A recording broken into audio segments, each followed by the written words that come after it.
Hi buddies! మా పాప వాళ్ళ ఫంక్షన్‌కి వెళ్తుందని మొన్న వీడియో పెట్టాను గదా!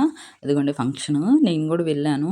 ఫంక్షన్ అయితే చాలా గ్రాండ్‌గా చేశారు. అదిగోండి అందరు స్వాములది చేశారనమాట పెర్ఫార్మన్స్. భరతనాట్యము, డాన్సులు, సినిమా సాంగ్స్ అన్నీ చేశారండి. చాలా బాగా పెర్ఫార్మన్స్ ఇచ్చారనమాట. షోస్ బావున్నాయి. నైట్ అయితే మాకు 2 అయిందండి. స్కూల్లోనే 2 అయింది. అప్పుడు దాకా గూడా బాగా క్రౌడ్‌గున్నారు.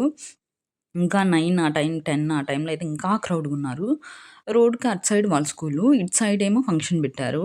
అసలు ఆ ట్రాఫిక్ అసలు జనాన్ని కంట్రోలింగ్‌కి చాలా టైం బట్టి జనమైతే చాలా మందున్నారండి. నేనైతే ఇది 12, 1 ఆ టైంలో తీసిన వీడియో అనమాట.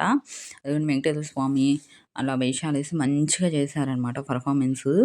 చాలా బావుంది. నా ఉద్దేశం అయితే స్కూలొచ్చి ఏ స్కూలైనా ఒకటేనండి. కాకపోతే వీళ్ళ స్కూలొచ్చేసి డిసిప్లిన్, నీట్‌నెస్ చాలా బావుంటుంది. చదువంటారా చదివే పిల్లలు ఎక్కడైనా బాగానే చదువుతారు. నాకు చదువు గాని డిసిప్లిన్ డీసెన్సీ చాలా బావుందండి. మాకు అదిగోండి నైట్ మేము 2కి ఎక్కాము బస్సు. మేము ఇంటికొచ్చేసరికి 3 అయింది. అదిగోండి స్కూల్ బసెస్ అన్నీ ఇప్పుడే ఎళ్ళిపోతున్నాయి. అదిగో అదే స్కూలండి.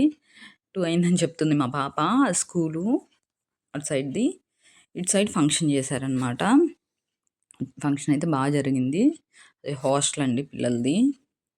అందరూ ఇంకా పిల్లలు కొంతమందయితేనేమో 9, 10కి అలా వచ్చేసి కాసేపు ఉండి ఫంక్షన్ చూసుకొని 11కి అలా ఎళ్ళిపోయారు. నేనైతే ఫంక్షన్ అయిపోయేదాకా ఉన్నాను. పిల్లలతో పాటే బస్‌లో ఎళ్ళిపోయాను. మేము ఇంటికొచ్చేసరికి 3 అయిందండి నైట్.